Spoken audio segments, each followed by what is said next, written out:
Welcome back, everyone, to the Chatooine Show, the best and brightest podcast in the galaxy, filled with the wretched hive of scum and villainy. I guess I'm the scum, and today Lunga's the villainy because it's just the two of us, and we can make it if we tried. But we're here every Wednesday nights, normally talking about all things Star Wars, but today we're talking about House of the Dragon, Season Yep. 2. It's going to be great. You remember House of the Dragon? You remember Game of Thrones?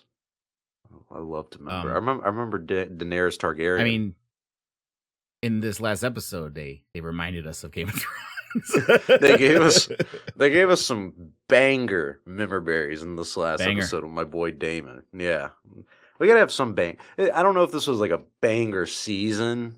It might not even have been that many like banger episodes because like maybe the what was that one called Battle of Rook's Rest or something like that. That was a solid Yes. episode. That Yeah. was considered a banger episode. But if you guys are watching this live or listening to it later, leave us a like, help us out. If you're new, subscribe to the channel, see future episodes of us covering all things Star Wars. And now we're kind of venturing out in other things, and we'll continue to expand into certain things of Star Wars is doing what it is known to do right now and be a little Yeah. slow. But next week we're talking about the D23 stuff. Is that this week, D23, or is that next week? Oh shit, I don't remember. I can't remember off the top of my head, but I know it's coming. might be happening right now. I It might actually forgot the be date. this weekend. Yeah, I'm Well, not we up are to date supposed to with the be Disney getting- stuff Oh, it was around the 14th. I know that because we were talking about the dates and stuff. for the show. Yeah, because next week, Yeah. So next I think week it's we'll this cover weekend, the maybe. D23 So maybe it's like the 10th or the 11th this weekend. I think maybe is when it's happening. that sounds about right. But yeah, we'll cover a little Yeah. bit of that next Wednesday. Any Star Wars news and tidbits of information that we get, we'll talk about on next Wednesday's show with Palp memes and everything like that. But House of the Dragon season 2 just finished its little run. I think it started a little bit after the Acolyte, and I would say is not as polarizing as the Acolyte, but definitely has left a sour taste in some people's mouths. I feel like that's the overall consensus of the season of like it feels like a tease for season 3, which is the same criticism I gave The Boys season 4 is that it felt like a tease for season 5. And another thing I just noticed too is that there was a lot of twins fighting in these shows in the past couple months. It's kind of weird, right? You had the Acolyte where they fought, and then in The Boys, Starlight and her copycat doppelganger, yeah, they fought, and then in this show, you had the two twin brothers who fought at the beginning. It's just a coincidence, I guess, but it's odd that it happened 3 times, right? You know, if I had a dime for every time that happened with the new show, I'd have 3. Just an odd observation. But Lunga, we've not talked about anything Game of Thrones on this show ever. Are you a fan of the franchise? And when it relates to House of the Dragon, were you a fan of season 1? I mean, no. I'm I'm a Game of Thrones. You know, I this has been on my shelf there for a while. The Iron George R. R. Throne. Martin. So some would Yeah. say you've taken an interest in the franchise. Yeah, I read the books, before the show came out. And I'm one of those guys that had read the last book when I already had read the last book when I started watching the show. I'm like, oh well, we got 5 seasons to catch. We got a bunch of time to catch. George R. R. Martin has a lot of time to catch. Here we could are, spend a whole episode talking about that alone. over a I mean, oh my decade God. later. We're in the next book that he wrote before writing the rest of the Game of Thrones series. And Oh we my still haven't God. gotten Winds of Winter. But yeah, I'm a fan of George R. Martin, of the books. I'm a fan of the show. I'm also one of the fans that was very disgruntled, with obviously how it ended. Yeah. Mostly, and not just how it ended, but there was, as I was watching the series, I noticed things that were like, something feels off here, even when it was good. Okay. And it was mostly, and it makes sense, especially after listening to Benioff and Weiss's fucking comments after the show ended and shit like that. They literally said at one point, oh yeah, well, we took out a lot of the fantasy stuff because we thought it would confuse audiences and They said they wanted People are to here to appeal to like the yeah, NFL crowd almost and yeah, everything, be as yeah. mainstream as popular. That's confusing. Fantasy and magic, that's confusing to people. It's like that's one the heart of a lot of the stuff here. And it's that it's not the there's different kind of in fantasy writing there's different types of writing. There's like the passive magic and the active kind of magic. The Game of Thrones universe is kind of more that passive magic. It's not that, magic users casting spells, that shit like that. Kind of how Lord of the Rings was, where there was magic, but it was very. It's not like you saw Gandalf weaving spells in Lord of the It's Rings. not like Harry Potter where everybody's just popping out Exactly magic 24/7. It's more like a rare thing. right. Um. So, but it's still deep in the lore, and especially when you consider the North and the Children of the Forest, and the old gods and stuff. And then when you get into Raylor and the Lord of Light and shit, there's a lot of magic intertwined with this. I mean, we have fucking dragons. Mhm. It just kills me. It's like, well, we'll put dragons in there. That's enough fantasy for us. These gigantic beasts that don't exist that they're flying. And that I don't know, she went to a fire with eggs and survived and came out. That's okay, but all this other stuff that makes it interesting, we're gonna leave it out. Anyway, they're a bunch of idiots. They didn't know what they were doing. And they kind of ruined the end of the show, unfortunately. Oh, kind So of. that was I mean, disappointing. Yeah, but what I saw with this, especially when I saw the early teasers and everything I heard about it, and the cast, and then getting into the show, no, I've thoroughly enjoyed it. It's been great. And it's a banger, certified banger. Speaking of Game of Thrones, references, Jed Jensen in chat says Chatooine seems to be as timely as the late Walder Frey. Um, Listen, the thing is, technical issues sometimes, even if you, you know, control the forks, even if you control that area, you can't always predict when there's going to be technical issues. So there's a couple of texture issues just made us late. But yeah, I no, should I be love used to this the by whole now. universe. Yeah, you should be used to it. Yeah, I think this has scratched a certain itch in fantasy, um, because his criticisms of like Lord of the Rings and everything like that, I don't always agree with. Mainly his take on like Gandalf coming back, but the way George R. R. Martin has created this universe, where it does feel real in the sense of these characters are actually real people. These feel like mistakes and actions people take, and it's also very brutal. That's that kind of realism where there is a lot of tragedy. There's a lot of horror and shock and death and everything in this franchise. And I did not catch Game of Thrones as it was airing. I was someone who kind of caught up with everything at the tail end of it, and very disappointing and everything like that. But I did like the universe. The show initially I didn't like it the first couple seasons, then I tried it again, ended up loving it. Of course, the ending is horrid. But if you guys have known my takes on like Star Wars and my interest in stuff like Lord of the Rings and Star Wars, it's always the magical element, the lore aspect, and that's what I love about Game of Thrones and A Song of Ice and Fire. That universe is stuff about like the Night King and the Children of the Forest and Azor Ahai and the Doom of Valyria. It's stuff like that where it's like this feels like history and it's still like a mystery, and I want to figure out everything I can possibly, um, because I 8 didn't get a lot seasons of of build satisfying up answers. for the White Walkers, for them to Yeah, bro, like appear, and that's Arya my big jump out, one. stab him, and it's done. Yeah, yeah, bro. That's my big one. It's like, and they try to even give you an explanation on like what they want, and I'm like, yeah, that's a good question. What the fuck does the Night King even want? Like, there's theories that there was like a pact that was broken, and that's why the White Walkers are coming back and all that stuff. It's just like, oh, they want to kill Bran because you're this world's memory. That's what we are, aren't we? Memories. It's all member berries. Everything's member berries. If you lose the member berries, you'll lose the universe of A Song of Ice and Fire. You just gotta find a way to use that. You just have They to. they quite You can't help literally yourself, did it to can you? themselves. They literally said, if we don't member, we're not human anymore. I mean, that's David. Those guys almost had a Can Star you Wars trilogy.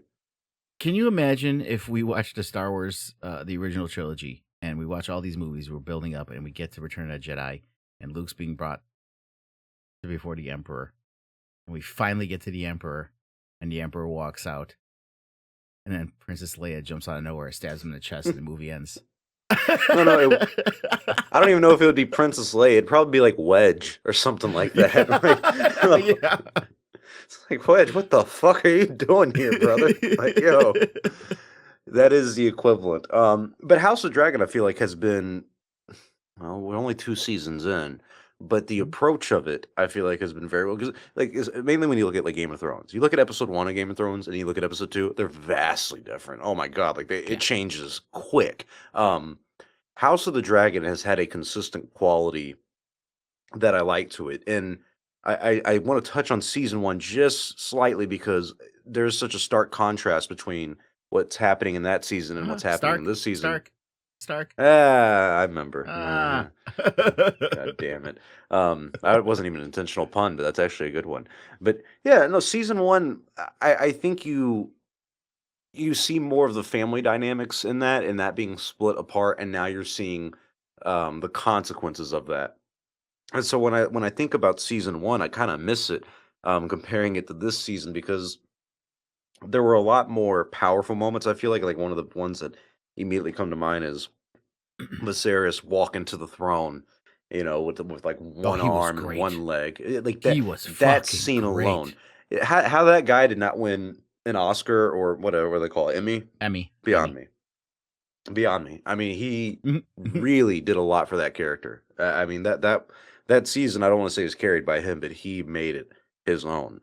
When he stepped into those shoes and became the king, a king who didn't want to be king. I just think that when I look at season 1, um, I feel more interest in the characters than I did with this season, even though I feel like this season was really character focused and driven.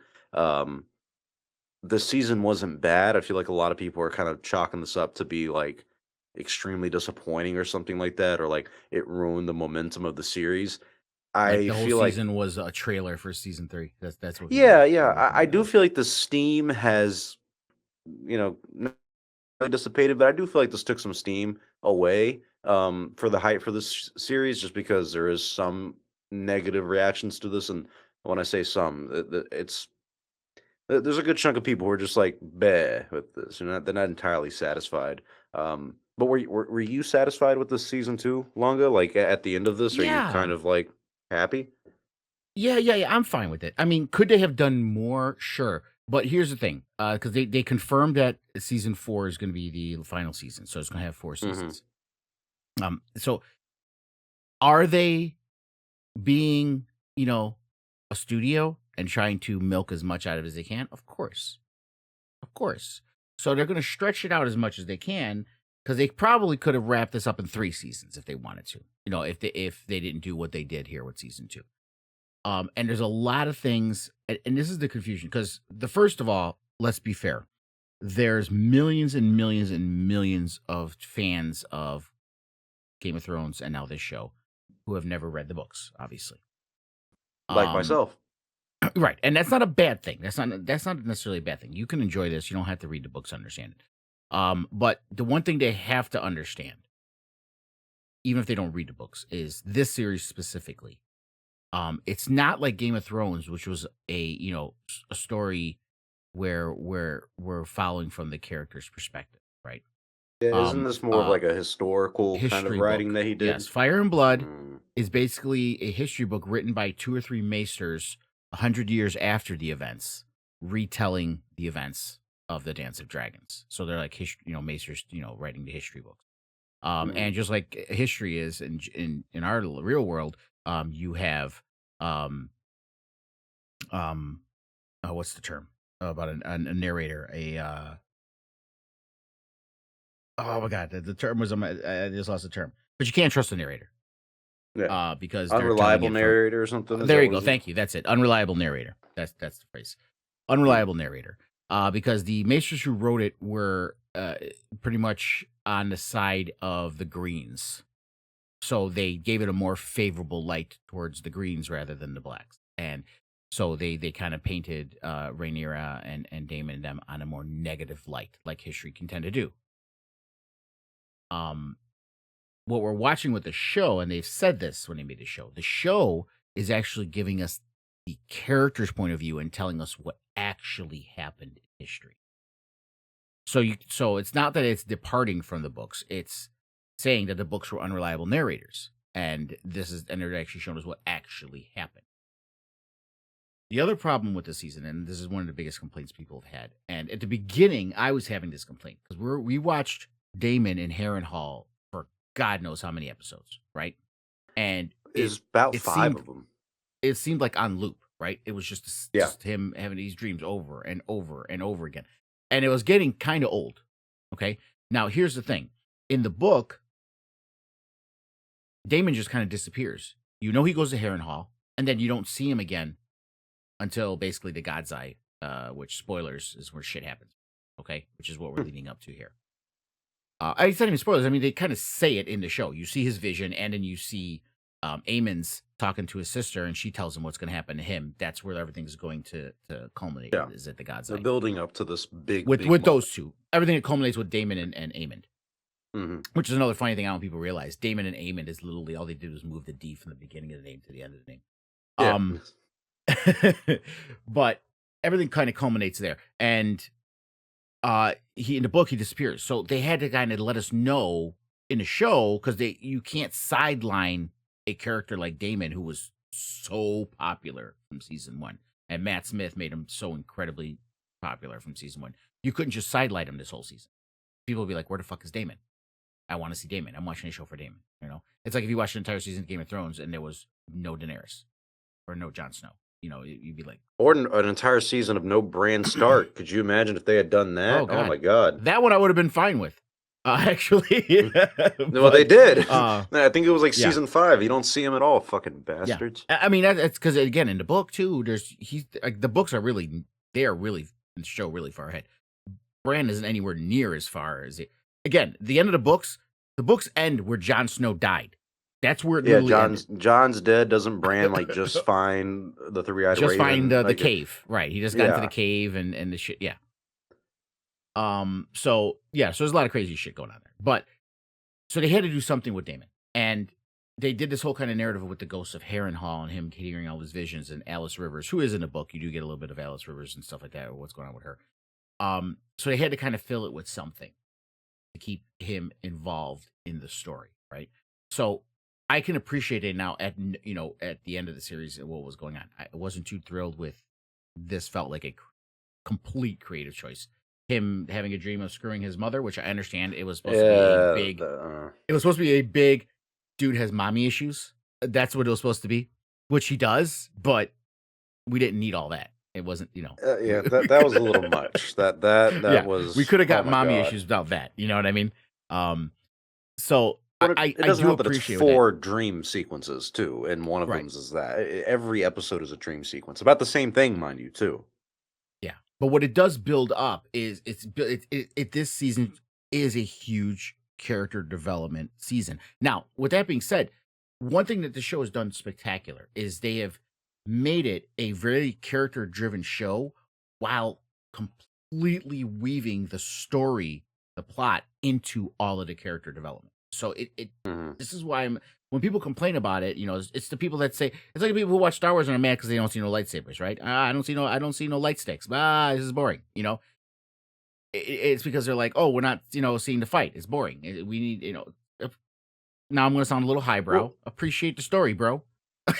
Yeah. Okay, well, and it's different too because if someone's complaining about no lightsabers in Star Wars and then they say it's bad writing, it's like, no, that's not bad writing. That's a creative choice.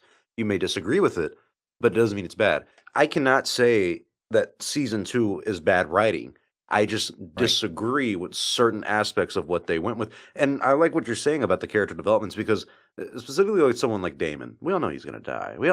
Everyone dies. Everyone dies. So spoiler alert, it's the Song of Ice and Fire universe. Everyone fucking dies. But you have to give us a reason to care about these characters. And I do feel like if Damon had just tuned out this entire season, I wouldn't have any reason to care. But he was a big part of this show going into it, and he did steal the show a bit. And I think you need to set up his death, and I think that's what this season did. And I think that why he dies, because they showed the struggle that he had, that he was always the second son, right? And you're seeing that mirrored with Aemon, because it's literally him and Aemon are a mirror story.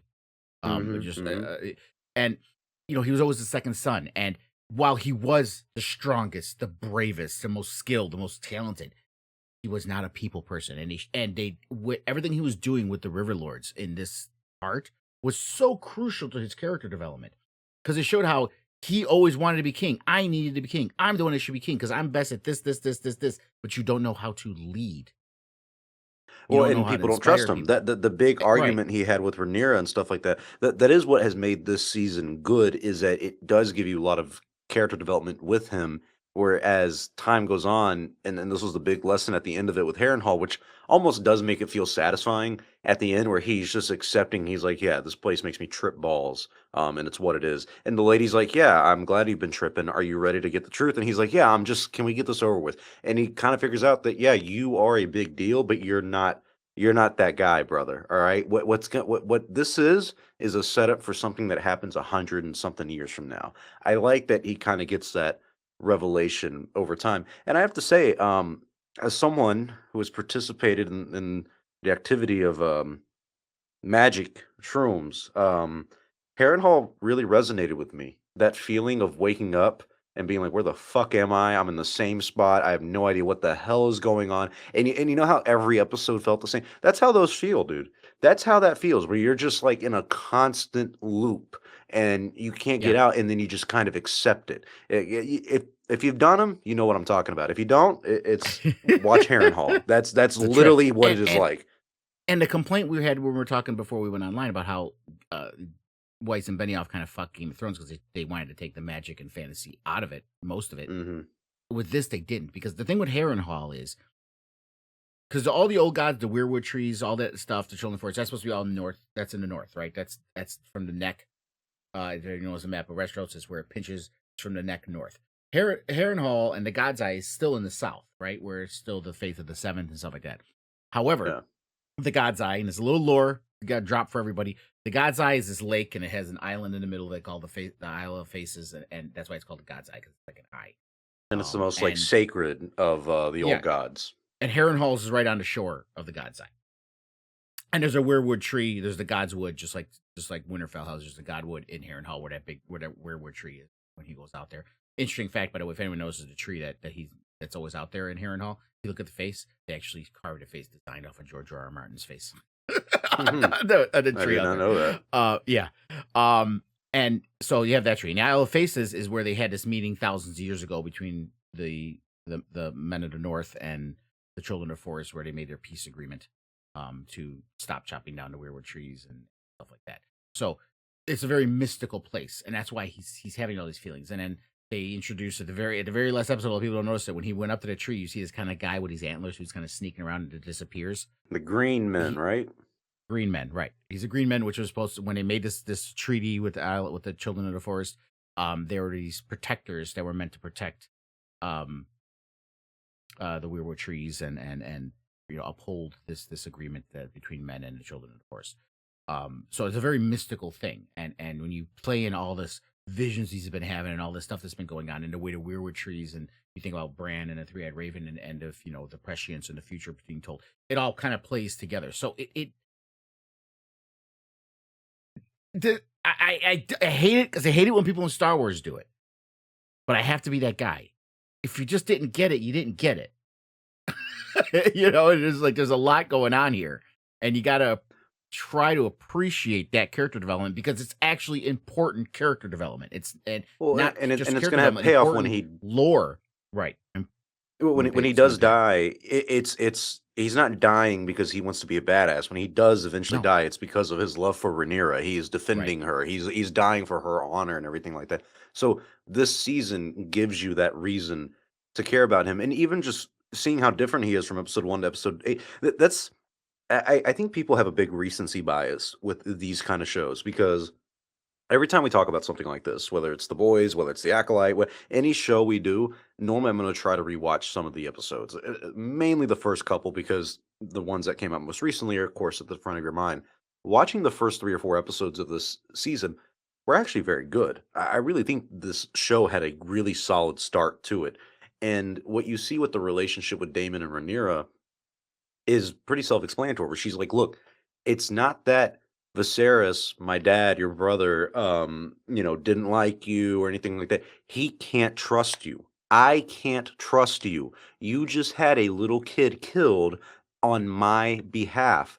And she's like, "Oh, you're mad at me because you feel like I stole this throne from you." And he gets pissed and he goes off and everything. And it's so funny when you watch stuff like this too, because Lunga, as someone who has been married and is married, I'm sure you can relate to this. That is how couples fight, where you just it gets in deep, you get mad, and you know each other's insecurities and vulnerabilities and everything like that. So seeing that happen, it felt like watching an actual couple fight and everything like that. And he just walks out, goes away for a while, but he feels like at the end of the day, he's still doing everything for her, even though she knows, all right, I know you think that, but that's not the reality because of what you just did. So seeing it go from that, where he has an honest to God heart to heart with her, and she's like, "Dude, like you're not committed to me. I don't trust you. My dad didn't trust you.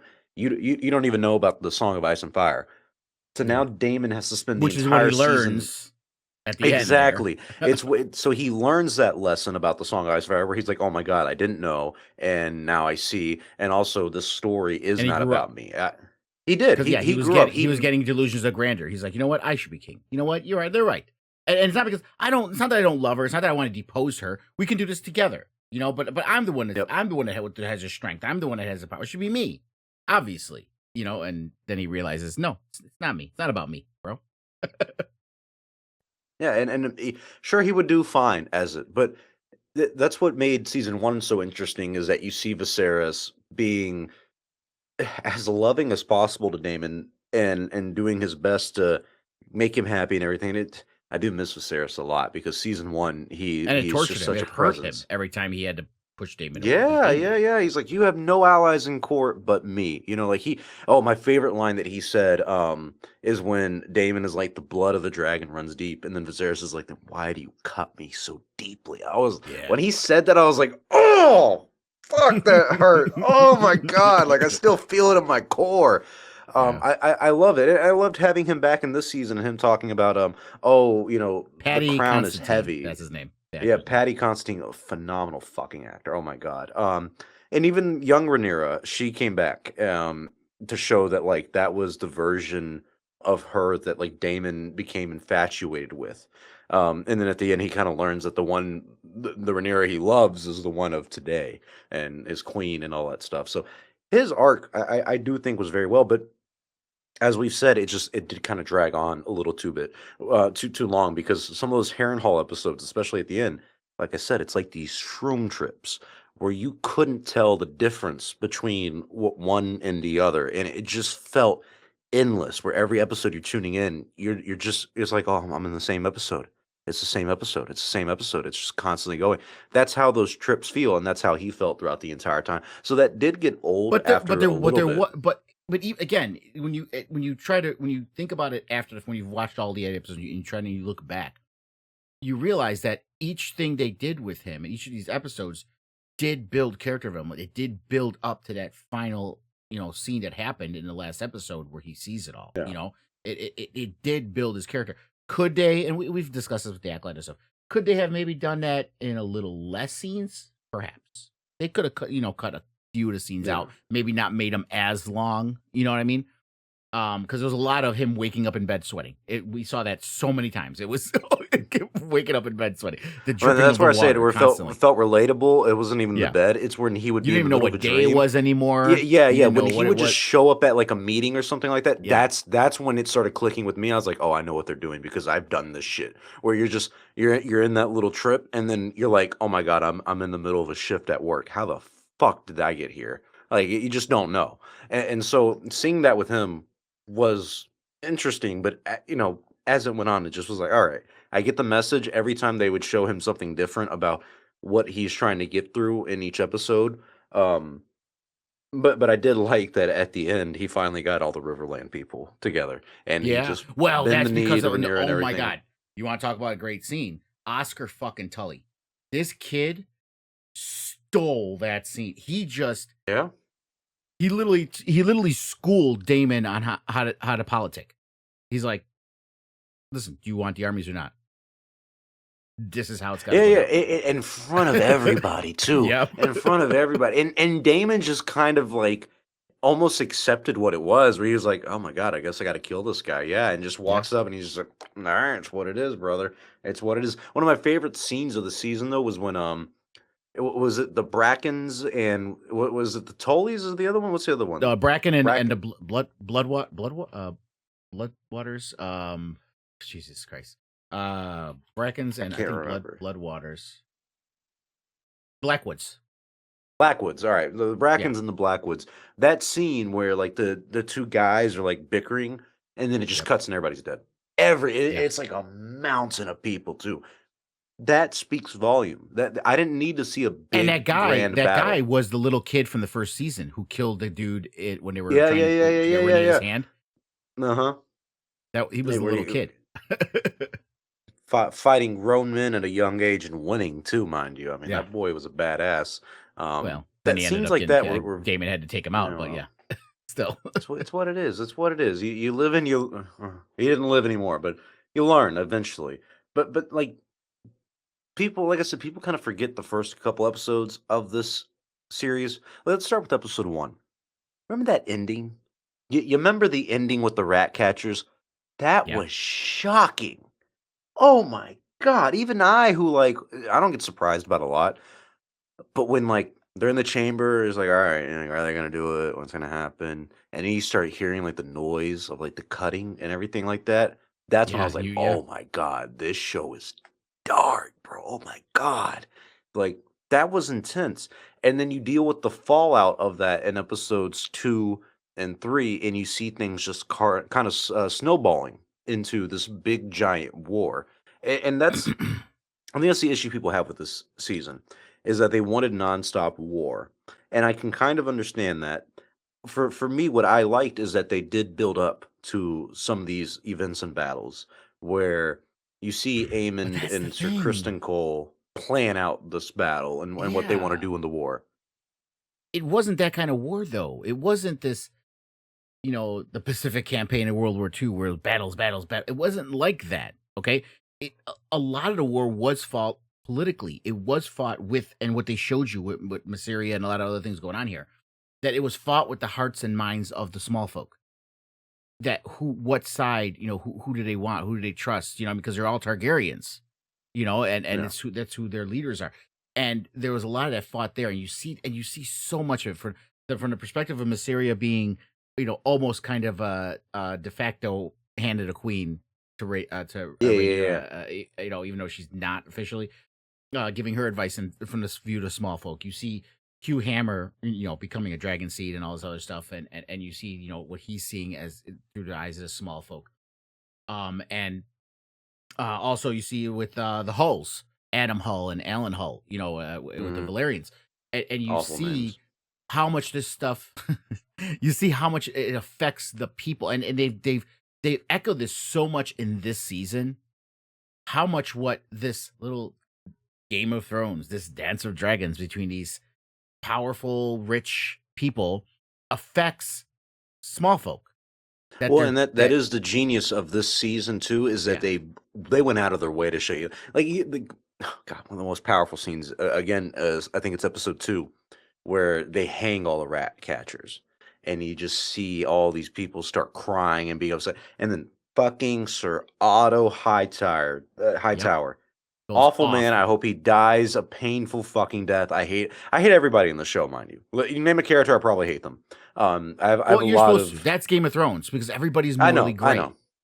Yeah, but there's a difference. So I like Tyrion no matter what. No matter, I mean, he was dumb at the end, but still. Anywho, Sir Otto fucking Hightower, where he starts going off on his grandson, and he's like, "They are fathers and Yep. brothers and sons," and oh, that hit, and just him My father chose acknowledging. me. Is that what you believe? Yeah, yeah. Oh my God. And then he's like, give it to Sir Kristen Cole. He's like, insolent pup, and just Yep. throws it. And when Kristen's like, watch your tone with the king, son. He's like, that is my grandson, and my grandson is a fool. Like I Mhm. love those moments because it, like you're saying, it does show you how this does affect Okay, the I'm small just folk. realized. So people are in the chat saying, "When is this thing starting?" And it's going. Are we tripping? I have not checked on our show I'm the whole looking at time. it. I'm looking at it in the stream. It's going. Well, is there anything that we didn't cover in those 45 minutes of Well, unaired we were talking conversation you want to about talk about? Otto Hightower, and how he was Yes, talking my boy. to um Aegon, before it all fucking went to shit. Yeah, When that's when we realized we were like, wait a minute, are we even live? yeah, yeah. Yeah. Well, if you guys are just now tuning in, House of the Dragon season 2 is over. And so far, we've mostly been talking about like the Damon arc and what happened with him and Harrenhal, how that kind of came full circle. There's disappointment around how this season was made and everything, but we're trying to get into a little bit more of the specifics about things like Sir Otto Hightower in this season. Um, being a badass and talking to his grandson Aegon the King. And even with him and Alicent, that was something I kind of wanted to talk about too, is that one thing I love about this show, House of the Dragon, is that in season 1 you see Otto kind of manipulating his daughter into becoming the queen, into doing it. And it does all start with him. All the fuckery starts with him truly. And you see this relationship he has with his daughter, where it's like, well, this is just me and you. It's me and you, and we're taking this thing on. We're gonna change the world, and we're gonna, build a name for us and everything like that. And it's funny seeing how that plays out over 2 seasons, because now that we're in season 2, and Otto is no longer the hand of the king, and Alicent isn't even like queen regent anymore. Like she's been told to go, leave and Yeah, screw off and everything. sidelined It completely. so it's kind of brilliant writing where it's like you two may have started this game, but now you're not the main players anymore. You guys And they fucked mirrored it up too. When Aegon was complaining about how they don't listen to him and they don't care what he's saying, and she pretty much tells him, "Well, just shut up, don't say and anything, do nothing. Yeah, do nothing. do nothing. You're shut up. The adults are talking. Uh huh. You." And then that's literally what they did to her immediately Well, afterwards. because it became delusions of grandeur of like honestly, Allison, like what do you think you have to offer here? Like that's it's so funny how well this show makes you hate everybody, because first of all, like I hate Rhaenyra and I hate Allison. I like Rhaenyra more now, but when Rhaenyra was a kid, pardon me, what a fucking brat. Like her dad did Yeah. anything and everything he could to make her happy. Okay, you don't want to marry any assigned marriage. You go pick whoever you want to be. Okay, you don't want to pick who you want to be. What's fine? We're gonna have to make it for a political reason. You're gonna marry Lucerys. Okay. Oh, now you're cheating on him with Sir Strong. Oh, I'll turn a blind eye to that. All right, whatever. And wait, now you want to marry my brother? Like she was just such a spoiled little brat. Well, And that was supposed to be the point. And Alicent was the good kid. She did everything her father told her to do, mhm. and stuff like that. And if you think about it, what happened, with the succession, it was from the prodding of her father. That Otto was saying, "We need to make this happen. It should be one of our, line that becomes Yeah. king." So that's why he manipulated the whole thing, and he used his daughter to do that. And she always did what she was told. And even when she was taking, and the reason why, it's like you were saying about the, Allison, what the hell, what do you think you had to offer here?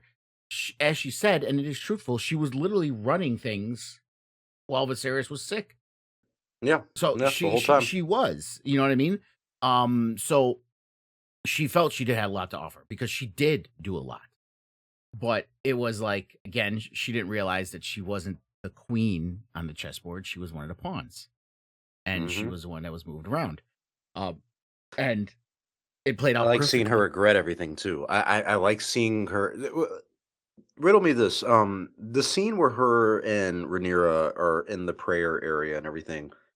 Does Alicent like truly find out and realize that like she was wrong about the whole Aegon's Yes. dream thing? Like they were Yes. talking about the old Aegon, not this one. Okay, Yep. because She some of the stuff realized like it, that. and she realized, oh shit. But then she went into denial. Well, no, it can't be. It can't. It can't. So she was just basically trying to lie to herself about it. But when Well, she I think she was kind of paused, saying that it's too late now. Anyways, what's right, done is done. right, right. But when she paused, she Well, good. realized it. Fuck. I'm good. I'm glad she realized that, because it's shit like that that make like out of everything in the show, you always want that fuck you moment of well, like, yeah, well, they fuck you, you highlight it. fucked up. when they meet again, when she comes to Dragonstone. And Yeah, Rhaenyra was at like, the end. "Oh, now are you gonna say it? Are you gonna say that you were wrong?" Yeah. She literally And that's what's beautiful about something like this is that like you see in season one Viserys doing everything in his power to keep this family together and everything. You know, he's happy seeing the boys grow up together, and he's like, "Oh, this is what the lads and dreams are made of, right? Oh, yes, and you're my family, and I'm your grandsire. We should all work together and everything." And then you see what happens when they fall apart, when House Targaryen is no longer united. So it is so brilliant, in my opinion, that this all starts with the relationship of two girls. That's what makes it doesn't even these. start there. What they explain to you is King Jaehaerys caused all this Yes, yeah. He because should he he should have he just he let announced an everybody heir, pick. right? Instead of letting everybody pick, now everyone thought, "Oh, well, we all have a say so. Oh, we all, we can decide who's in here," and it's going to keep playing out, and you're going to see this in season 3. Not to be spoilers Yeah. for people who don't know anything what happened in the book, I'm not going to say anything, but there's other people that are going to say maybe I should be king. So Hmm. I mean, Hmm. it's gonna, and Jaehaerys started all this, and unfortunately, Viserys, who was a good king, inherited this time bomb because of Oh, what truly, yeah, Jaehaerys yeah. did. It was a time bomb. It was a ticking time bomb. And I think the thing with Jaehaerys, it brought up the idea of a queen running the Seven Kingdoms, and that also, you know, became an issue as time went on. But It Rhaenys, became, yeah, Rhaenys was the supposed queen to who be never the queen was. who never was. God bless her. God bless her. Even her in this season, very good. Her death, Oh, shocking, sad, spectacular. beautiful. You know, just very, very well done. Those were very good moments that I think people kind of forget about now that the show has wrapped up its second season. They're like, "Oh, this wasn't a good one because oh, the whole Harrenhal stuff, and it was just a trailer for season 3." It's like, no, there are some powerful moments in this. There are some clear issues, though. I'm glad you brought up Rhaenys because I do kind of want to talk about um, the Sea Snake, Lord Corlys, and all that stuff. Weakest arc of the entire season. First of all, Alan and Adam being the names. I'm sorry, George.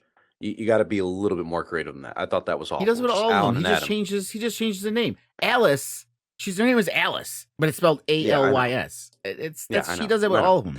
It's just stuff like that. It kills me sometimes in these fantasy things where it's like Come I'm on, Sir Arthur Ned Dane. Yeah, yeah. Ned, Stark, it's Jon Eddard. Snow, Eddard. Rob. Yeah, I know.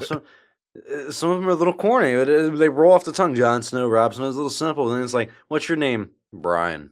Like, oh, okay. Nice to meet you, Brian. Did Anywho, you? Oh, little um, side tangent. Since you're talking about names, because I'll forget. Did you notice the whole homage to Henson with the Tullys? Because you have Oscar, Grover, and Elmo. oh shit, I didn't know that. And Oh oh, there's fuck. also a Kermit. There's also a Kermit Tully too. If you read through all Game of Thrones and House of the Dragon, they don't say all of the names here, but it was Oscar and Grover, I believe, in this too. Oscar was the kid, and his grandfather was Grover that died. But yeah, Georgia put literally an homage to fucking Henson Productions there with that. I can't wait for the new book where he has Lucas and Vader and a Skywalker in there. He's just like, oh, it's all homages. Look at these George guys. Anywho, I thought the sea snake stuff was the weakest of the season, that arc.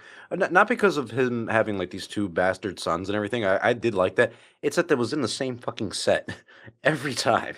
It's the same Standing in front of location the boat, every time. standing on a dock, Yes, right just there. standing in front of the boat every episode talking about. And like I said, I like that they were like, oh, this man, owes us anyways. But then Adam at the end is like, look, bro, like you screwed me over. You can go screw yourself. I'll serve for you, but that's just because I'm It was supposed literally, to. oh, now you want to be a dad. Yeah, yeah, yeah.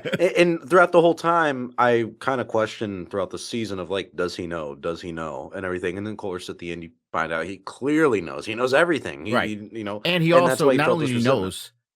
knows, I mean, and it's justified because not only does he Yeah. know, and his brother was the one that kept bringing it up because his brother's like, you know what, we should fight for this, and he's like, no, Hmm. why?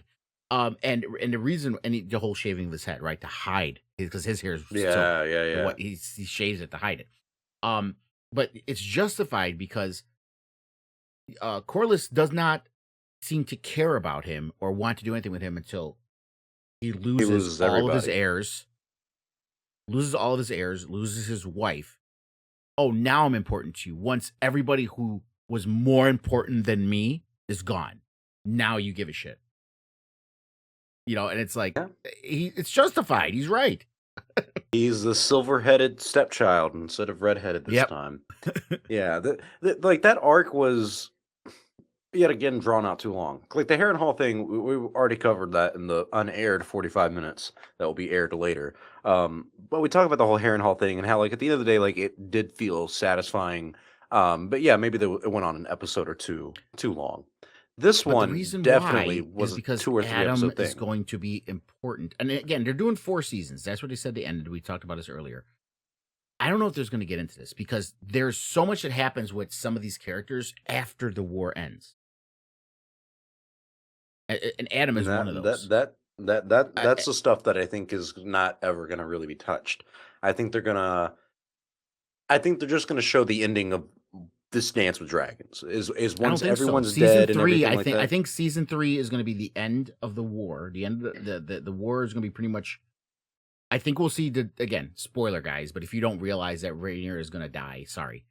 It's obvious. Joffrey literally says it in Game of Thrones. Yeah, he's like, exactly. right there is where Rhaenyra got eaten in Right. front of her Right. son and his bitch mother. Exactly. I love Exactly. it. I fucking love it.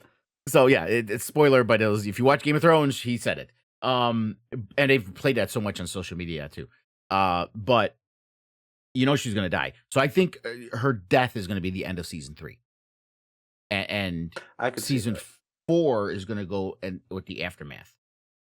Because again, if you don't realize it from what we saw in this season finale, her and Daemon's children and grandchildren are what lead to Daenerys. So it's Mhm. who's going to end up being king is one of her children afterwards, not Aegon or Aemond, and Well, it's so hang on quickly because I I know a lot about the Game of Thrones universe or Song of Ice Fire, whatever. But some of the timeline stuff gets me. This is all before the Blackfire rebellions, right? oh yeah, way before Okay, the okay. Blackfire Just rebellions is Brandon Rivers, who's the three-eyed raven. So this oh, is so about Brandon Rivers, when he's shown in this, he's not alive yet. He's not a no. thing. He's seeing the future. He's seeing the future because Okay, He okay. saw Robert and Rhaegar and the Trident. That was their Yeah, I river know, of blood. but I didn't know because Brendan Rivers, that whole thing, he could have been alive Yeah, for no. 100 years or something like that. It's in the And it makes middle. me curious. Brandon Rivers in Game of Thrones, when he's the three-eyed raven, he's over 100 years old. I think he's like 110, Yes. 115 years old at this point. So it's in the middle. This is about 200 years before. So he's like literally in the middle between this and Game of Thrones when he was born. God, I want to learn so much more about him. Like, who was the Three Eye Raven before? That's the stuff that gets me. Is like, what's going on with the Three Eye Raven? My favorite theory always has been is that Bran is the reason that the Mad King went mad. Is that like he did his little thing that he did the Hodor and he was like, yeah, you got to defeat the White Walkers, and the King's like, well, how do I do that? He's like, you got to burn them. You got to burn them all. You just got to burn them, and then Burn he them just goes all. crazy off that. There's Yeah, also this yeah. fan theory that Bran, because of his green sight, actually just like it did with Hodor, actually caused the Mad King. Yeah, no, that's what I'm hinting at. That's what I would want Yeah. to have been the reveal. But then my big thing is I want to know what the thing with the White Walkers is. That's always been my big one of like, why are we doing this? How are we here? What's all this? Are the old gods in general real, or is this all what happened to the Doom of Valyria? So many questions that George And is never going to there's a lot of answer. stuff. And by the way, there is no Night King in the book. Yeah, it's just the others. That's all Yeah. they are. There But even is a then, Night's there's a purpose King, to it. which was But the and that's 13th Lord Commander of the Night's Lord Watch. Commander, right, who ended up taking a White Walker as a bride. It was really fucked up. See, and Crazy. that's what makes the stuff more interesting. It's like, okay, so you guys you can't socialize with each other. All right, well, talk to me, White Walker, other, whatever. Mhm. Like, what are you doing here? What do you want? Like, how can I help you? All that shit. But anywho, back to the House of the House of the Dragon stuff. Side note, real quick, and I mean this with full heart intentions. I fucking hate Sir Kristen Cole. I hope, and You're you can supposed tell to. me, and okay, good. You can tell me if this happens in the books. I hope he is murdered, terribly. I don't want I to give hope away he's those kind of punished. spoilers. Because Okay, Rohit is I already just want. complaining. Oh yeah, but I've avoided that. Come on, listen. You avoided Game of Thrones because he talks about it in Game of Thrones, bro. Yeah, it's hard getting around the spoilers for this stuff. It's That's just like watching the sequels or the prequels, and someone saying, "By the way, Anakin becomes Darth Vader." Oh, I avoided it. Did you not watch the original trilogy, bro? It yeah, was- yeah. This is always a spoiler filled show. So yeah, Christian Cole. I hope he dies. I will say though, I don't want to get too rated R here. Um, that was hot. You know, that first little scene with him and Allison, just out of the blue. You know, just for I was like, oh snap, crackle and pop. All right, Christian, he's a little man whore. He even says at the end, he's like my it's desire not for just women a and all that stuff. oh fuck that. He's a simp bitch. Yeah, Okay, yeah. and the reason why he's a simp bitch is because he's this nobody, right? He's what is he? He's not he fought in the Dornish Wars, but he's not. Is he Dorn? Anyway, I know the one guy he's called him lowborn. Dornish. Yeah, he's Dornish. Yeah, he's lowborn. Okay, he's just a fighter, but he kind of makes his way up to a bit of a knight in this snap, but he's lowborn, and then he gets in this love affair with a 14-year-old kid. To be honest, Rhaenyra was a little kid. And he gets in this And love how old affair was with he? Was he her. like 19 or 20 at the time? Yeah, I mean, he wasn't old, but he was a young man. I would say he was probably Yeah, yeah, either 19 to 21. I would guess. yeah. Um, but so then because he has this affair with her, and he thinks just like a simp does. Oh, she's in love with me when he doesn't realize she's just using you for your dick. You're just another dick. Yeah, yeah, Okay? yeah. And he's like, we should run away together. She's like, what?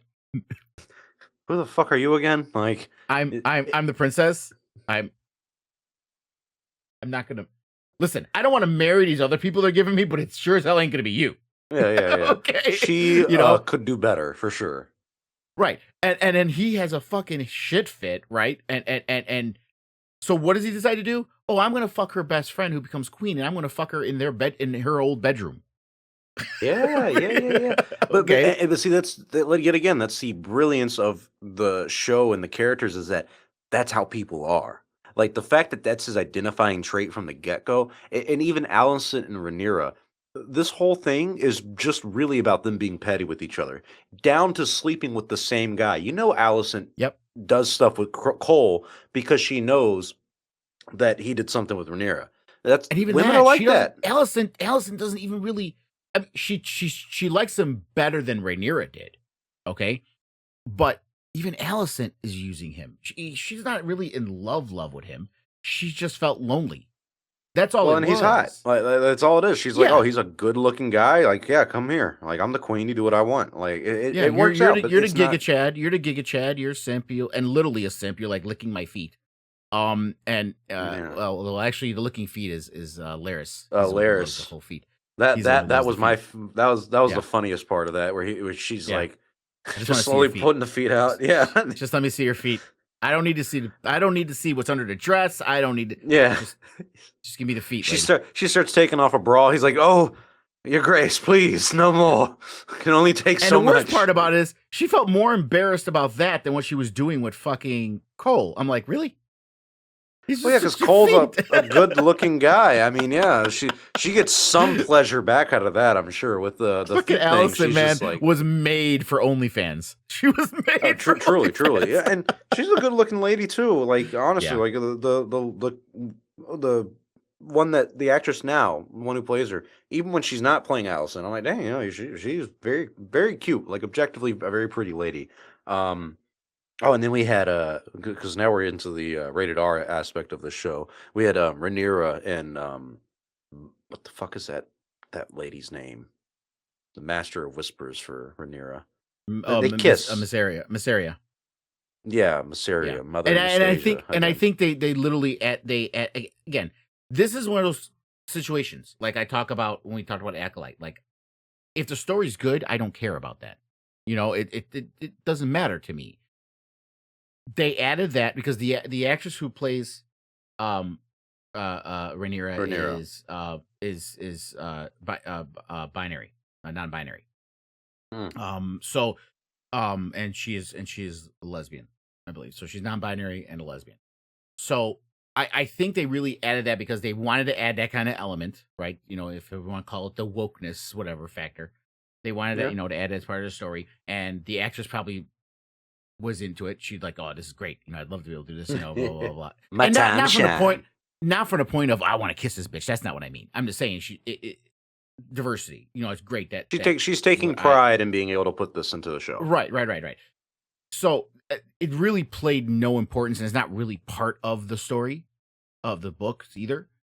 But it's irrelevant to me because it didn't. The writing was so good, the story's so good. I don't care. It doesn't bother me. Who gives a fuck? You know what I mean? But if we're gonna dissect it, that was her. Again, she was lonely.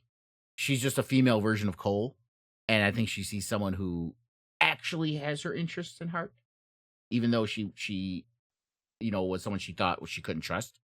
She found someone she could trust more than Damon. Yeah. Yeah. And That's she what it and came down to. she not only I think there's multiple factors to it as well. Is there's this closeness where they're both like, "Oh, you've been with him too. Like you get it, girl. Like all right, like I understand how he is and everything like that." And I mean, because it's not looks. I mean, eh, she would have had better luck with Are we Allison, in going my back down opinion. that road again? You are such a toxic motherfucker. I swear to God. I am. I am. You guys should have seen the conversations we were having about Daisy Ridley. They were Oh, like, "Oh, the cheeks. Ooh." I'm like, all right, brother, calm down. Anywho, hey. She has an autoimmune disorder. Stop messing with her. s- we're gonna save these conversations for Chatooine Plus. Okay, we're gonna have an entire episode of like just us talking about like. But that's isn't would that be sexist of us to be like, all right, who are the attractive people in Star Wars or X Y Z? Listing them. That'd be kind of bad, I guess. But that's why it'll be on Chatooine Oh, Plus whenever the fuck Jez that Jed had let launches. us know that Emma Darcy is dating a man. Then she's bi. Whatever the case is. Either way, again, I'm I not have no idea. criticizing the woman. I'm not criticizing her. It's just live your life. Live your life, man. I Yeah, don't care. you do you, Queen, literally Yeah. and figuratively. Um, trying to think, is there anything that we missed that we didn't cover in the unaired version of Well, this? one of the again, if we're gonna hit on main characters, Aemon is a very very important thing going on in this I'm too. glad you brought him up. Him and Vagar, yeah. Yes. And his it's so fascinating because you literally see the progression from the beginning of season 1 to how his personality and character has developed all through this. He's also the second son, just like Damon. Hmm. Um, Unlike Damon, though, Damon showed himself to be strong, powerful, and people respected him for that. Aemond was constantly picked on. This little shit, Aegon, who when he got older, you see how much taller Aemond is, and Aegon's this little shit. Yeah. Aegon, and it wasn't even like his cousins. Like they tried to make it seem like, oh, because he got in a fight with his cousin, he lost his eye to his cousin and this and that. But Aegon, his own brother, is one who fucked with him more than anybody. And he was Yeah. constantly messing with him, And then he's picked on, and he loses his eye and all this shit. And then he, as a kid, gets the biggest fucking dragon that exists. Okay? And he thought, oh, now they'll respect me. They didn't. Nobody No, I mean, respected him still. He had the because biggest at fucking this dragon, and he time, still didn't get the respect. it's a time of peace, though, and that's one of the things that Yeah. a lot of the older guys are saying in this series, and the older characters are like, "Look, you guys are kids. Like, y'all don't know what war is like. You know nothing." And that's where the character-driven aspect of the show does work, where you see Sir Christian Cole and Aemon planning this war out and what they're gonna do, and Otto's like, "Are you guys idiots? Like, you really just want to hop into battle? You don't have any other intentions other than just fight to the death with the enemy. Like that's not how Well, this and works. he's You got to think chomping about at the the long bit game." to fight Damon because he sees Damon as this is me. This is who I'm supposed to be. And he was honored that Damon even sent the rat catchers to kill him. He was like, Which he fears it me. wasn't that. Damon thought it's not worth my time. We just said Yeah, that. yeah. He was like, "Oh my god, he killed my wife's son. Can you go Yeah, kill him? Like that's so bad, you know." right. But it is kind of cool to see him go from that kid to now this. tall badass, but he still has mommy issues where he's got to go to the brothel and kind of wrap up tight and be surrounded Yeah, by but then Aegon fire and shows up everything. there and starts fucking with him some more Yeah, I mean at the it's brothel. fucked up. Yeah, and it leads up to what we saw happen. Yet that he's the one who took out his brother, and he took over. He basically tried, and if Cole didn't show up, he would have finished him off. He was pulling his sword out. He was about to finish him off, and then Cole Yeah, showed no, up. he was gonna kill him. Yeah. Yeah. And you see this constant the jealousy, the insecurity that his character has throughout. And while he is smarter than Aegon, while he could has the skills to have been a more effective leader, he's driven by his emotions more than Yeah. anything. And that's what his downfall is going to be, and that's what you see is happening throughout this whole thing, is that it's leading to, he's driven by his emotions and his trauma as a child, and that's what's causing all this. And they're leading up to it spectacularly. You said you hate Otto. I liked Otto. Oh, I hate him. Again, I hate how he started it everything, is a how petty he game. is. It is a game, okay? But here's the thing: he was a very effective hand to every king he served.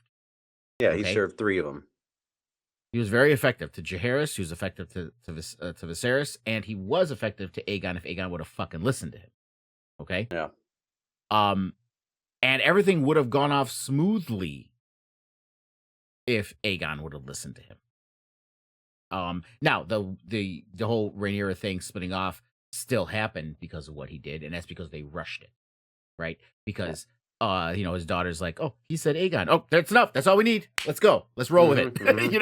And That's the funny thing about it is that, like, Otto was right with Aegon, but where Otto fucked up is putting Aegon in that position in the first place. Like him and he thought he Allison was going to be truly did drop the controllable. He ball. was a kid. He thought it was going to be between him and Alicent.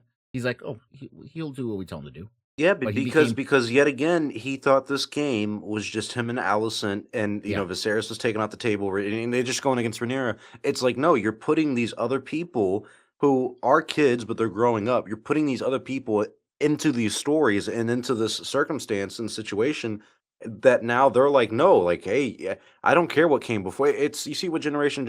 It's like, no, I don't care what came before me. This is my battle now. This is my story. And Otto's like, no, wait, hang on. I started this before you were even born, brother.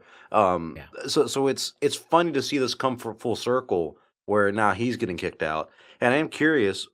We He saw was in him at the prison end. at the end. Yeah, he Imprisoned, that yeah. like that. First of all, that's another one of those aspects of this season that I was kind of annoyed with. I was like, what the fuck was that? You just showed us him like locked up after not showing him for the rest of the season. Like, Yeah. I get And we having don't him know yet away. exactly why.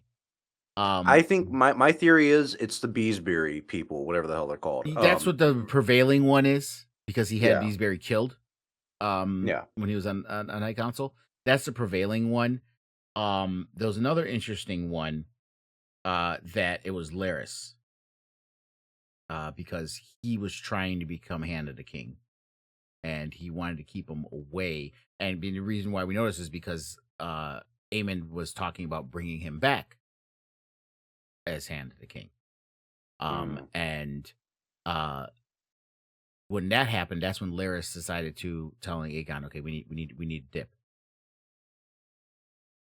Yeah, that is another go. aspect about the show I've kind of forgotten about was Lord Larys and even Aegon himself.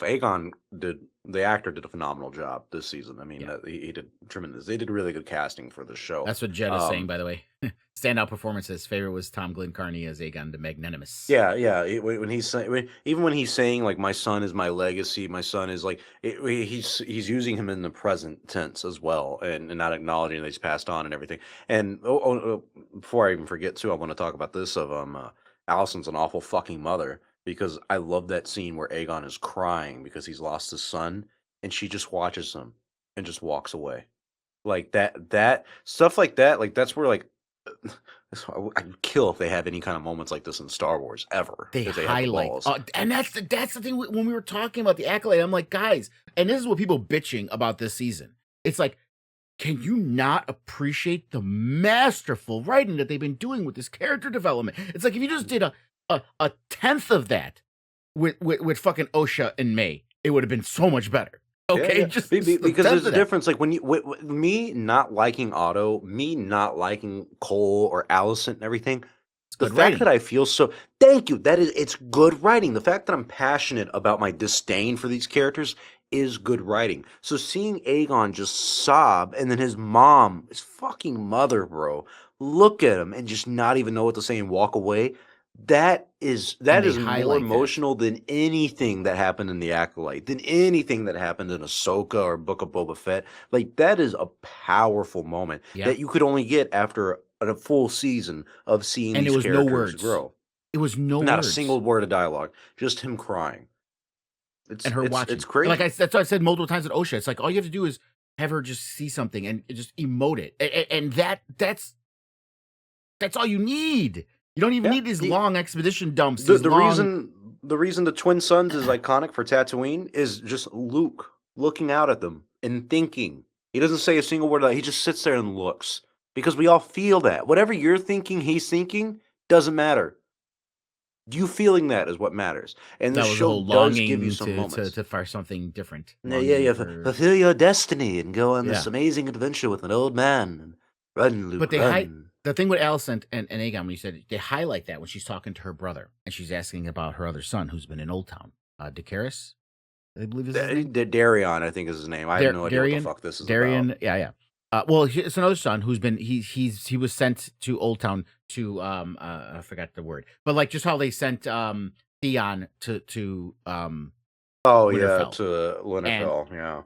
Yeah, yeah, yeah, to Squire or whatever it was, and just the same way Ned and Robert were sent to John the Aaron Vale. when they were kids. So he was Hmm. sent there, but so he wasn't raised with her, and he was raised in Old Town. And her brother talks about how he's a good man, he's a kind man, and he's this. And then she looks at her other kids. She's like, okay, the ones I've raised are all fucked up. The one I Hmm. didn't is good. And she's like, so I'm a bad mother, you know. Yes, bitch. Uh, Yes, you are. and Oh her brother my tries to soften god. it. You did the best you could. No, I would see some. What they need to do with shows going forward is that you need to have like a non-canon episode where you just have like a therapist, but not even a real one, like someone like me who's just a dick, where we just sit in a circle and I can look at Allison and just be like, "You don't know what you heard. You are the reason everyone died. You are a dumb bitch. I want you to say it." Please, Allison. And then I'll go to Rhaenyra, and then I'll go to Otto, and then I'll go to Aegon, just down the But it's the list. Like, same thing with Rhaenyra. It's like I know you felt that this is your birthright and this and that, but you know what? Rhaenys didn't start a fucking war over it. yeah, yeah. Okay, she And didn't. also, all you had to Your do was not pride. be a fucking whore. All she had to do was not be a fucking whore. That's Oh, all it stop it! was. They're all whores, and they No, get around no, just no. fine. She Anyway, went so above and beyond. She had Lucerys. All right, fine. I get it. I get it. You're not having kids with him. Whatever. It's not he's working out. He's gay. gay. He I didn't don't want care. to be I with don't care. her. I get it. I get it. I get it. I get They it. had an Then you got. agreement. But then you got disagreement with Sir Strong, where Well, everyone yeah. and their Now my mother. argument is this. Here's the thing. Now, for the longest time, it was only Strong. That's who she was having an affair with. She wasn't having like multiple everywhere. Okay, but here's the thing. My argument is, since they all have bastards, they all fuck around. They all do this, right? Robert has them all. You know how many Robert has? They didn't talk about a lot of them in Game of Thrones. He has dozens. Yeah, yeah. Okay, all right. But if you're going to get knocked up by one of them because you wanted to have children, because you know you weren't going to have them with Lucerys, at least pick someone without dark black fucking hair. Okay. Oh yeah, Jace even brought that up. He's like, did you think I'd have silver hair? You think I'd Right. have brown hair? It's like, yeah, you dumb. And that Like, yo, what did you think was gonna happen? that is another interesting thing they're doing with him because it's foreshadowing stuff that's going to happen later too. But he sees these dragons. He's he even though he's a bastard, he's been picked on it his whole life, right? And he's been made to Yeah. feel like shit his whole life. But now, okay, well, no, I'm accepting to who I am. I'm a technically a Valerian, but I'm a Targaryen, I'm a heir to the strong throne. Targaryen. I'm a noble. I'm a royal. Okay, I'm in the line of succession. Oh, and now you bring in these fucking bastards out of Flea Bottom, and not Yeah. only are you bringing them in here, you're gonna knight them, and they're flying dragons. and the dragons are bigger than fucking mine. You know, it's like You're the like, who the fuck insecurity is that this he's guy feeling. over here, Ulf? What do you mean his name is Right? He Ulf? was such a fucking dick. Yeah. Fucking Hugh was He, like looking at him like, dude, yeah. dude, He's just like, Ulf, stop. son of who? Who is this guy in relation to? Why is he here? Yeah, no, but even that, I actually did like the whole Army of the Bastards thing that they were going for, where it's this catch-22 with this season where it is so slow and it is building up to this big war. But when you build it up, you do have to build it up properly. And just that move alone, where they're like, "Hey, we're looking for Targaryen bastards. You're gonna be a dragon rider. Yeah, you're gonna. Some of you are gonna die. That's a sacrifice I'm willing to make. Um, let's see what happens." And then they get 3 new But not dragon that, riders. how she watches so impassionately as people are getting slaughtered Yeah, by the dragon. yeah. And she's like, "Well, She's this is what we just gotta do. like, Gotta break some eggs and make an omelet." yeah. She's like, yo, it's what it is. Like, y'all are gonna, Yeah. I need these people. And that first guy, too, the first guy who even tried, God bless his heart. I mean, The guy with I the want, weird eyeball yeah, and the face yeah, all. And to be I, fair, she had warned them. Listen, you're probably gonna die. yeah, yeah. Okay, just so you know, You got a chance at eternal I'm not gonna glory. lie to you here. I'm not gonna lie to you here. This is dicey. You're gonna try to become a dragon rider. Now, I want to remind you, these are dragons. Okay, Yes. they breathe fire. They eat people. You people. I do like. I would have gone the way Sir Hugh did it, though. Whatever the hell his name is, where he just like, come Hugh on, Hammer. do it. Yeah, Hugh Hammer. Yeah, that's probably how I would have tried to approach the dragon. Of like, yo, brother, if you're gonna do it, just get it the fuck over with. All right, come on, let's go. What do you want to do? The You know, you want to best eat part of that me? whole scene is you see Viserys killing everybody, right? And Hugh has to he proves himself, right? His bravery. Yeah. And that's when Viserys like, ooh. And then you got Ulf who's running the fuck away, breaks dragon eggs. I know. Yeah, he Stumbles stepped in him. into Silverwing's fucking lair. And someone's like, "Oh, hey, who are you? Look at you. You're adorable." I bet you like the party. You're adorable. like- I haven't had a rider in so long. You smell Targaryen. Yeah. They ever tell you about my last friend, Viserys? Yeah, we was cool. He didn't use me a lot. You gonna use me? And Ulf's like, hey, bro, fuck it. You want to go to King's Landing for a joyride? He's like, hell yeah, I'll go to King's Landing. Let's do this. Yo, Let's do yeah. this. What are you doing today? Nothing. Hop on, brother. Let's get the fuck out of here. That was great, man. I really hoped like other people had saw him too. Like, yo, is that Ulf, the guy from the yo? He did it. Like that scene That he was scared to do. They talked him into it. Remember, all the people at the bar were like, and it felt like they were going the route of like, this guy's just talking shit. He's just telling tall tales to make himself feel better. It's like, oh no, he's actually got Targaryen blood in him, and now he's a dragon. he's legit. Rider. And again, not to spoil it, I'm not going to give away that kind of stuff. I mean, saying shit, everyone dies, and if you don't know Rhaenyra dies, you're just being dumb. But King of wishful thinking. But yeah, king of wishful thinking. But Hugh and Ulf, there's some important shit that happens to them later on. They're so keep an eye on them. There's big shit that happens with them. In Same with next Alan. season, most likely. Alan too. Well, Hugh and Ulf specifically, there's some big shit that goes down with them. So, and am I going to see Cregan Stark again, my boy in episode 1? There is that's after the war. That's where he plays important. There's a thing called the Hour of the Wolf. Look it up if you want to know what it means. That actually does sound kind of cool. But yeah, and it's badass. He's just Mm. badass. He is basically he does what Ned wanted to do, and Ned failed at it. Yeah. You know, looking back, if I was Ned, I would have taken that deal with Littlefinger. I'd have been like, "You're a sneaky motherfucker," just to give but you at an least you're idea, on my side. Remember, Ned didn't want to be handed a king. He wanted to stay in Winterfell. So, but he was like, "Okay, I'm going to go here. I'm going to do this thing. Figure out what's going on. Figure out what happened to Jon Arryn. You know, fix what's going on here with Robert's Kingdom, and then head back home. Then you can pick someone else to be hand." That was his goal. I'm going to be here short term, take care of his business, and get the fuck back. Because we got to protect the wall. We got shit going on up here. Yeah, I'm a one-term president. All right, I'll come in, fix what you need me to do. After those 4 years, I'm getting the fuck out of here, brother. All right, good luck to the rest of you. Yeah, no, I do want to see a little bit more of the northern stuff and the Starks, and I know they're not going to touch on it. They already did with the White Walker stuff, but that's the big crux of everything for me with this entire franchise. Of like that's so interesting, and so like even him talking about at the beginning of this, like the first scene where he's like, "Oh, the dragons would not go past the wall." Like, you really think I'm keeping out weather and wild people? Like, come on, stuff like that. Like it has such a deeper meaning because you're like, damn, the dragons won't even fly past the Yeah. wall. And there was Like they one, I know. forgot the name of, I forgot which one. I think it was Viserion, but one of Aegon's sister wives during the conquest, um, uh, she was on her dragon. I think it was Viserion, And she but went to they the went to wall. the wall and he wouldn't go, and that's when they're like, okay, this is shit we can't fuck with. Yeah. That's See, I yeah, want I want stuff like that filled in of like why would the dragons even like are they scared of the White Walkers or something? And that was one of my favorite theories that I don't think is true because I think it's a little too complex. But when people were like, "Oh, there's a fan theory that the White Walkers are actually running from something else," I was like, "Oh, that's fucking crazy. They're scared of something else. That's fucking wild." Don't think I'll ever get anything with that, yeah. but we'll see. That's not, no, that's not. What we saw in Game of Thrones again.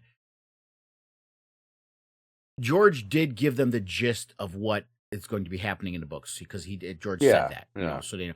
So I believe some of the elements that we saw is true. I do believe that it is that the night, if there's a Night King, or if they call it the Night King, whoever is the first White Walker, because they had to make one, right? yeah. Was a Stark. Okay. Because this Brandon the Builder is one who built the wall. So there was something, so I think the first White Walker was a Stark. I believe that happened. The way they did that whole scene, which they kind of showed us and then didn't do anything with, right? Yeah, yeah. In Game of Thrones. Um, so I believe that's going to be coming into play, and I think it's going to have something to do with the actual Night's King. That's why I think they took that word. I think George said, "All right, so there's this Stark, the Night's King, who became the 13th Lord Commander, and all this crazy shit happened. He married a White Walker, and they're like, oh, you know what? We like that Night King. We'll make that the leader of the White Walkers. Mhm. So I think there's some parts there that are going to play out in the books, that are going to be true. But I think it's going to again be way better with George's version than what we got in the show. Um, Oh, you think we're getting George's version? Listen, he says he's written it and he's had to start over, and he's so I mean, it's not 18 done, but years. it's there. It's there. It's not like when he says it's not done, it's not like he's on page 1. You know what I No, mean? yeah, Yes. I've actually tried to really like deep dive into it. There's a great video on like how George does his writing, and Right. they really like break down. And he's like, I would say George is about 2/3 of the way done. But how much more is he really Yeah, going to but get 2/3 done of the in way X done amount of for time? him is he does Stephen King type shit. Okay, we're talking fucking huge page counts. Yeah, You, yeah, you, no, no, you no. Yeah, yeah, yeah. And that's the thing too. And now, 2/3 for him is 2 novels for other people. I So know. And Stephen King writes every day, like X amount of pages. George has said that it takes him a minute to get to 2 to 3 because he really likes to pour over his stuff. And so I get it. My big concern is not even the Winds of Winter coming out; it's the Dream of Springs. Of like, bro, you got to get like, come on, man.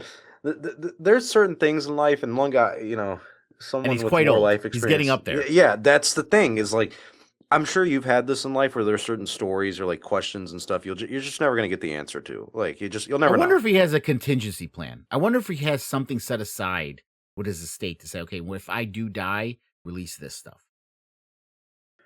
I know of one series that a friend told me about where that did happen, where some guy like wrote a book and it was really good, and I think he wrote like a series of them, but he eventually died. But he did have a writer that he said like, no, you can finish. Like here's kind of how it Was goes, it and he James was filling the Jordan, details. maybe?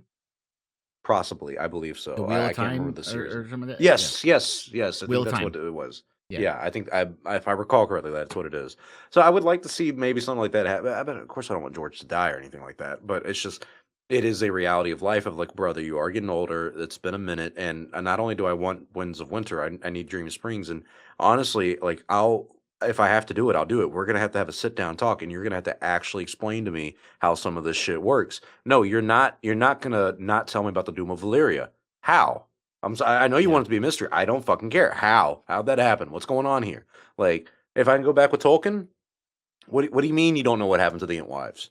What happened with the Blue Wizards? No, no, no. I don't care what you wrote in the papers. I want a real answer.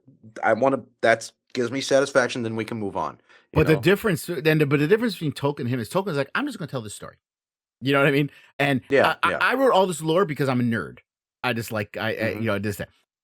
George is modern times after all this stuff that's come out and all these people that are inspiring and the way storytelling is gone with fantasy. He wants to tell an epic tale. Okay, he has Yeah, all this stuff in his mind, and he knows it's all out there, and he loves dropping little tidbits and making people excited, you know, and this and that, blah, blah, blah. So yeah. he has all this stuff in his fucking head, and if you die, motherfucker, and leave all that shit locked in your fucking brain to rot in a fucking coffin, okay, I'm gonna be fucking Be annoyed. pissed. Yeah, bro. Like, honestly, yeah, that's how I feel with like Write my some life. Like cliff even with notes, release some kind of shit. This is what I was planning, at least, even if we don't get the book. yeah. That's how I feel like the George Lucas stuff with some of the sequel treatments and everything. It's like, all right, like, dude, I know you think we're all gonna hate it. Like, I don't care what I got to do. I want to read the sequel treatments, the outlines, like the story treatments, whatever you did. What are the wills? How did this all start? What's that about? What are the Mortis gods? Like, come on, give me some answers, brother. I'm not like, Nope, I'm not that's playing locked in the around vault here. with the original cut of Star Wars. Oh, God, yeah. And you know that vault is probably some like little safe that he's had since like Well, 1973 it's one of or those something little like that. fireproof lock boxes. Yeah, yeah, yeah, yeah, yeah, yeah. And he's like, nobody's ever gonna find this. I have no idea. And at the back of it, you see like one burnt picture of like Marshall Lucas or something like that. He's like, you fucking Yeah, bitch. It's like, yeah, oh yeah. God, And George. some porn from 1978. The old VHS tape. I would not be surprised, but George Lucas did not seem like a promiscuous man. Well, before we wrap up the show, and for if you're listening to this, by the way, if you're at this point, I really do appreciate you. Thank you so much for your like Yeah, loyalty to Chatooine because this was a fucking funny episode. We're so sorry to have missed the and I first part, will. but Like I said, I the first half was recorded, and I stopped recording and restarted it with this. So I'm going to take both of those, swap them, and then I'll take down the stream, and then I'll upload the actual full thing that we did, yeah, so so people can actually watch it'll it. look better. Yeah, And we do apologize, but you guys know us. It's technical difficulties. It's a slow season, but next week we're going to be talking about like the D23 stuff for Star Wars, and then after that, we're gonna figure some things out for the upcoming schedule. But before we leave, Lunga, overall opinion on season 2 of House of the Dragon, and give us a rating, 1 to 10. um, well, I Oh, mean, we'll just and put to out the add to it, words. I mean, it was can certified banger. it's certified banger, and also Certified give me banger. your rating for season 1 too, so I can also see like the comparison on what you think of season 1 compared to season 2. Oh, jeez. Again, it's I can't ever give anything a 10 because I feel like I'm not being critical if I give something a 10. No, Okay. you can still be critical while Um, giving it a 10. I listen, feel. I'm a wrestling fan, and when I see David Meltzer giving these 5-star matches to shit that's and the shit you see he gave 4-star matches to, and it's like, really, bro? Really? You know, you're gonna give some of these Shawn Michaels matches and Undertaker matches 4 stars, and then you're gonna give these fucking AEW matches 5 stars. Get the fuck out of here. It That first diminishes Hell it. in a Cell will never be beaten. That first Hell in a Cell is Okay. probably the greatest match of all time. So I don't want to give it a 10, but I will say season 1 for me was as close as you can get. You're talking about 9.8. Okay.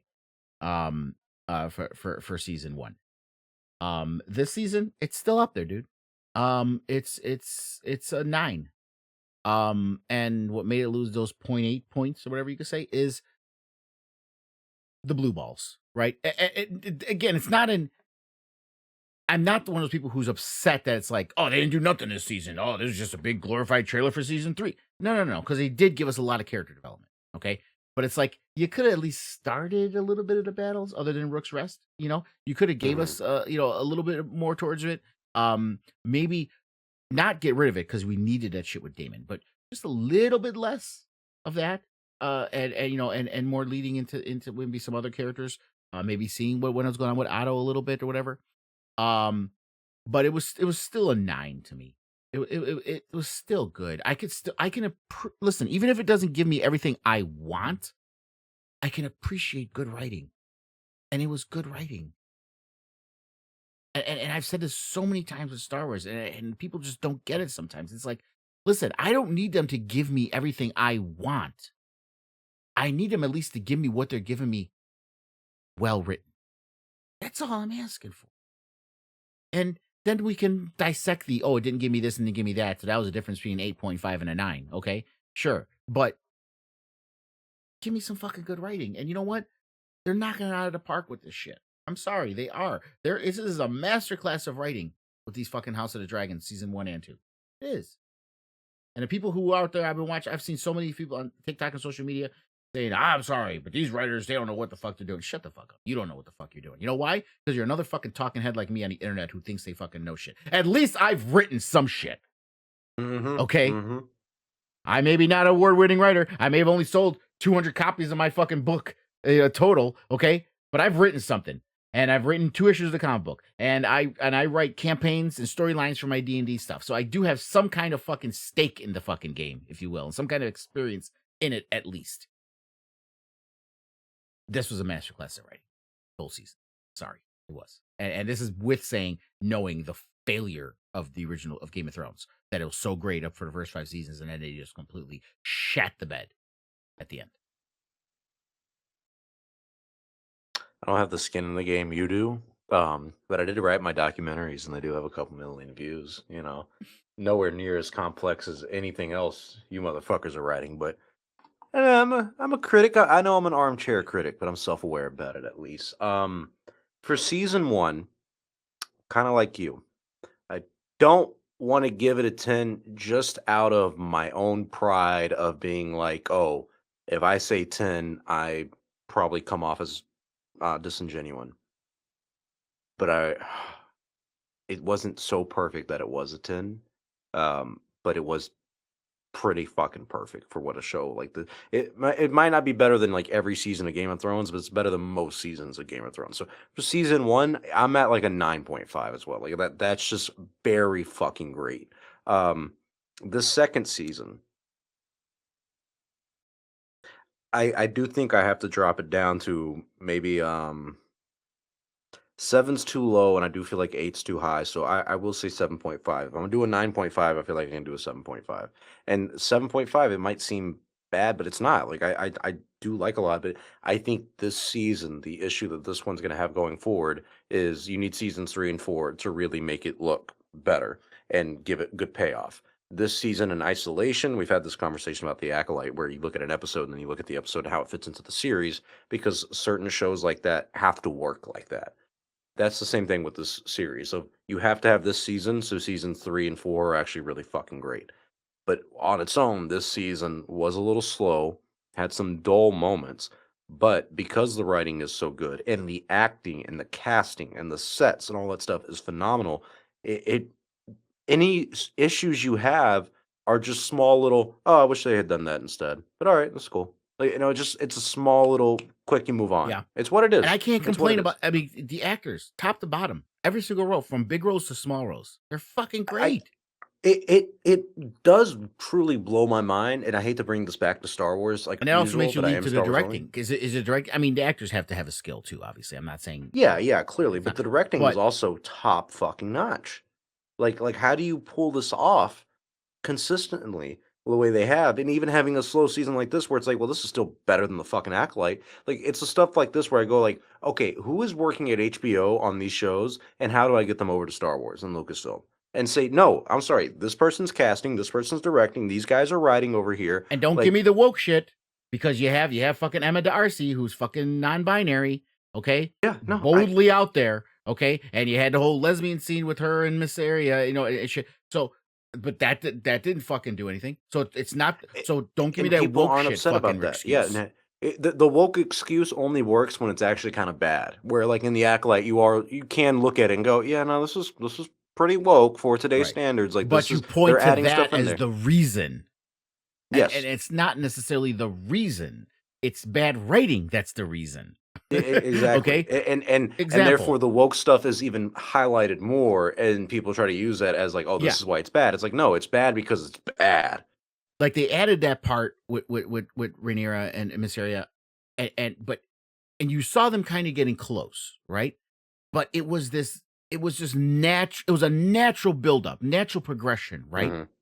It wasn't this, oh, like, episode 3, I need to highlight this. Boom! boom, of episode 3 of Acolyte, every episode you see them like hot and heavy. It's like, oh shit, yeah, like the shit they did with Kristen Cole and Allison. Like if they did that with her and Mysterio, you'd be like, okay, come on now, what are you doing? Where's the Yeah, story here? yeah. You're just Out of the doing this to blue. do it, right? Yeah. So it's not, the issue isn't diversity. The issue isn't showing these things. The issue is how well as a writer do you add it to your story? Is it the story or is it part of the story? And here it's part of the story. So it's fine. It works fine. And it works with the characters too. Yeah. It's not. It's something Out that of actually has character or meaning. weird or yeah. Yeah, it's something that has meaning. Where like the line in like the Acolyte, where she's like, "Is he or they, part of our team?" Or so. It's stuff like that. Is where it's like, what was that like a joke? Like what was Yeah. okay? Like stuff like that is written poorly. Therefore, I feel like it receives a lot more negative criticism. I feel like the problem is people use that criticism to only look at what they deem as woke and be like, "Oh, this is why it's bad." It's like, no, no, no, no, no. It is bad. Don't get me wrong, but it being woke is not the reason that's bad.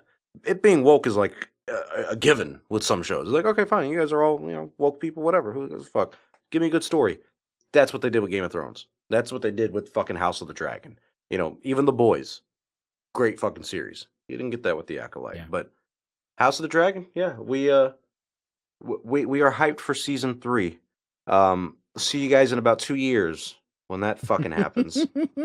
Can't Yeah, fucking because it is wait gonna be for that. 2026. It's gonna be a while before we get Yeah. So clearly, as you that guys one. know, 2025 is going to be. We'll see what happens that year, but 2026, that's going to be the year, and Chatooine's going to be on that Well, grind to get us ready for 2025 that is year. 2025 is supposed to be the year of Star Wars for us, right? No, all we get is Andor. We get Andor season 2 and maybe Ahsoka season 2, and that's Well, probably going to be it. again, we were trying to line up because wasn't one of the movie dates supposed to be the end of 2025? No, it's May 2026, December 2026, Is that what it is? May 2026. I thought we had No, I thought we May. had December 2025 for No, no, no, no, no, no. I don't think that's ever been on the showroom floor. Okay. That's not been a. But it's May 2026, December 2026, and then December 2027. Yeah. And Oh yeah, even and as of he is right recently, about this they're too. committing to that. Michael Gonzalez, Night of the Seven Kingdoms. Yeah, Duncan Egg. You're That's next year. right.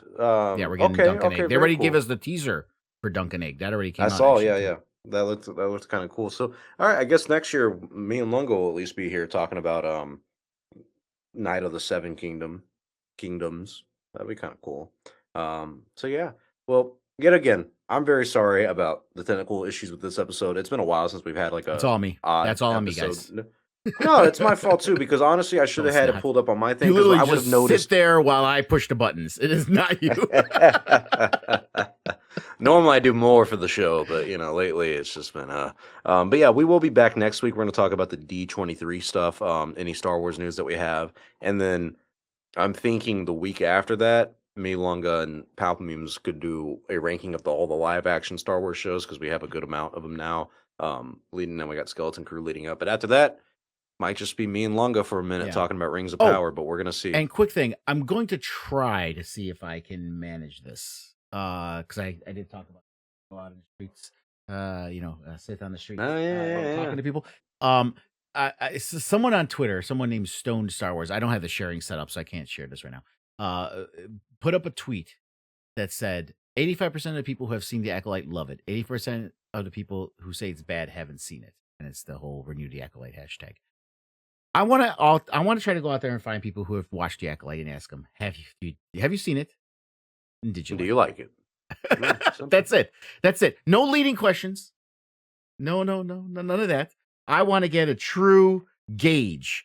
My only problem is I think I'm going to go out there and ask people the Acolyte, and they're all going to say, I don't know what it is. Yeah, that's how I feel too, and that says something in of itself too. Because then you can say, "Oh, okay, well you didn't like that. But do you like Mandalorian? Maybe Andor, Ahsoka, something like you could. We can get some good numbers going out from that. So yeah, we'll look forward to that. Yeah, we'll be here next But week. I just gotta try to D23 find Star Wars. some nerd spaces. I just gotta go maybe to the hobby shop by me, and where there's a lot of Star Wars. It's fucking people and Chicago, ask bro. them You're there. gonna find a lot of nerds out there. All right. Yeah. Ain't- Well, again, there's ain't no literally a doubt nerd about it. space by me. There's a card and game shop that's 3 miles away from me. And they host the Star Wars card game. The name is escaping me. There's a new Oh, Star Wars perfect. card game. They do it on Tuesday nights. The only issue is I do my D&D on Tuesday nights. So that's why I haven't been Yeah. able to go there when they do it. But if I go there on a night when they're doing other stuff, there's bound to be Star Wars fans everywhere. So I'm sure I should be able to find some there to talk to. I'll fly out to Chicago. I'll go in on a Tuesday night. There I'll do some Star Wars only stuff. you go. But all right, well, we got that to look forward to, and next week we got more Star Wars. Finally back to Star Wars on a Star Wars podcast, but now we're expanding things. As usual, thank you to our channel members. If you remember them, Grievous Reborn, Tom, Katie Miller, Gus Newman, and Leo or M. Of course, my boy and your boy, that Cloney boy, who probably is asleep right now because his time is like 3, 4 a.m. Poor guy. So thank you so much for tuning into this yet again shit show of a show. That's why you love us, and that's why we love you. We'll see you guys next Wednesday. What's a good closeout for House of the Dragon? May the dragons be with you. Winter is coming because it literally 200 years from now, but it's coming.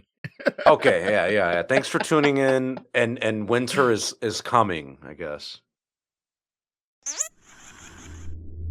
Wow.